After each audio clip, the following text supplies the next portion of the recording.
Hello friends, જે પેશન્ટ્સને stable chest પેઇનમાં ડૉક્ટરે blockage બતાવીને સ્ટેન્ટ્સ નાખેલા છે તેમને ન કરે નારાયણને રાત્રે ધારો કે સાંજના ટાઈમે કે ઇવનિંગમાં કે લેટ નાઇટ ડિનરમાં અથવા પરોઢીએ એકદમ ચેસ્ટ પેઇન થાય અને પર્સ્પિરેશન થાય અને ઇમ્પેન્ડિંગ ડૂમ, છાતી પર પથ્થર જેવું લાગે અથવા સિવિયર જલન થાય, ડાયાબિટીક પેશન્ટ હોય તો તેવા પેશન્ટે ઇમરજન્સીમાં એસ્પિરિન, ક્લોપિડોગ્રેલનો લોડિંગ ડોઝ એટલે કે 300 અથવા 600 મિલીગ્રામની લોડિંગ ડોઝ એનો લઈ લેવાનો અને એટોરવાસ્ટેટિન 80 મિલીગ્રામ અને બીટાલોક એટલે કે મેટોપ્રોલોલ 25 મિલીગ્રામની ગોળી લઈને તરત જ હોસ્પિટલનો કોન્ટેક્ટ કરવાનો.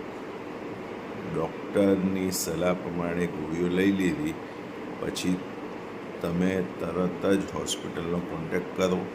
ત્યાં તમે 5 ઇન સ્પેસિફિક થ્રોમ્બોલાઇટિક જે ટેરેક્ટેપ્લેઝ આવે છે તે 5 સેકન્ડનો જ એક ડોઝ હોય છે, ખાલી નસમાં આપવાનો હોય છે, તે ક્લોટને ઉગાડી દે. અથવા તમે સ્ટેન્ટિંગ કરી શકો. As early as possible you can save muscle and save heart. એટલે તમને આવા કંઈ બી અજુગતા સિમ્ટમ્સ લાગે કે ભાઈ નોર્મલ પેઇન કરતાં કંઈક અલગ જ છે, કે ભાઈ પથ્થર પડ્યો હોય એવું લાગે, કે પર્સ્પિરેશન લાગે, રહેવાતું ન હોય, ઇમ્પેન્ડિંગ ડૂમ, શ્વાસ લેવામાં તકલીફ પડે, એસિડિટી, આખા છાતીમાં બરડો દુખે, જો પેઇન, તરત જ લોડિંગ ડોઝ ઓફ દવાઓ ઘરમાં રાખવાની. એ એસ્પિરિનની એક સ્ટ્રીપ 350 મિલીગ્રામની એક સ્ટ્રીપ રાખવાની, ક્લોપિડોગ્રેલ 75 મિલીગ્રામની એક સ્ટ્રીપ, એટોરવાસ્ટેટિન 80 મિલીગ્રામની એક સ્ટ્રીપ રાખવાની અને બીટાલોકની એક 25 મિલીગ્રામની સ્ટ્રીપ રાખવાની અને રેબેપ્રેઝોલ એટલે કે એસિડિટીની ગોળીની એક સ્ટ્રીપ રાખવાની. અને બતાવ્યા પ્રમાણે એસ્પિરિન એક, ક્લોપિડોગ્રેલ 4 અથવા 6, 4 અથવા 8, એટોરવાસ્ટેટિન 80, બીટાલોક મેટોપ્રોલોલ 25 મિલીગ્રામ અને એક એસિડિટીની ગોળી લઈ અને સિમ્ટમ્સ રિલીવ થાય કે ન થાય. અને હા, સાથે માયોનિટ ઇન્સ્ટા 0.5 મિલીગ્રામની ડબ્બી ઘરમાં એક રાખવાની કે જે તમને દુખાવો જીભ નીચે મૂકવાની, તમને દુખાવામાં રાહત થાય તો it is better.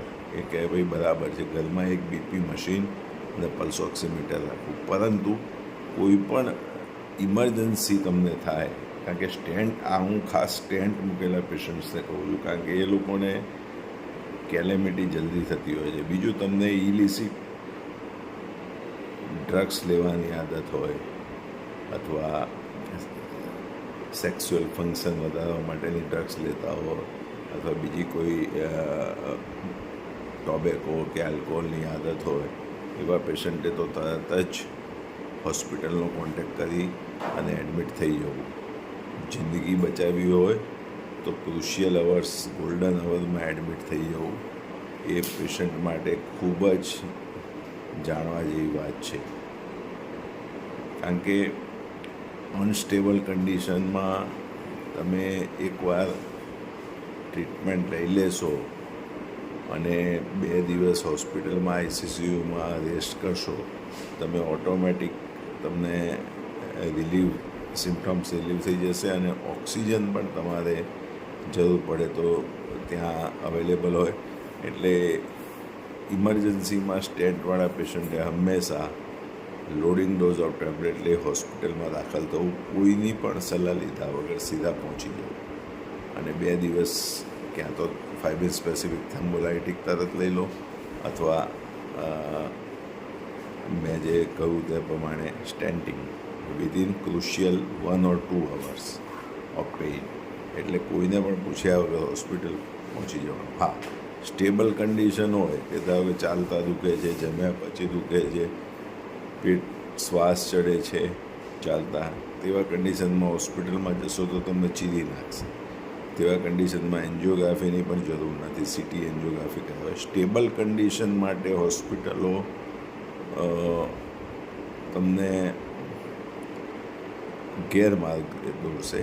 Unstable condition ઇમરજન્સીમાં અને ખાસ સ્ટેન્ટ નાખેલા પેશન્ટ્સમાં અને ડાયાબિટીક પેશન્ટ્સમાં ક્રુશિયલ ગોલ્ડન અવર્સમાં હોસ્પિટલમાં પહોંચવું, એટલે 120 મિનિટમાં હોસ્પિટલમાં પહોંચીને પ્રોસિજર કરાવી શકાય અથવા ઇન્જેક્શન લઈ શકાય. પણ સ્ટેબલ કન્ડિશનમાં તમને બ્લોકેજ બતાવ્યા હોય અને બ્લોકેજ બતાવીને તમને ડરાવે કે 99 ને 95 ને 80, તો ગભરાવાની કોઈ જરૂર નથી. અનસ્ટેબલ કન્ડિશન અને ખાસ સ્ટેન્ટવાળા પેશન્ટે લોડિંગ ડોઝ લઈ તરત હોસ્પિટલમાં પહોંચવું એ જરૂરી છે. આ દરેક પેશન્ટને સલાહ છે. નમસ્કાર.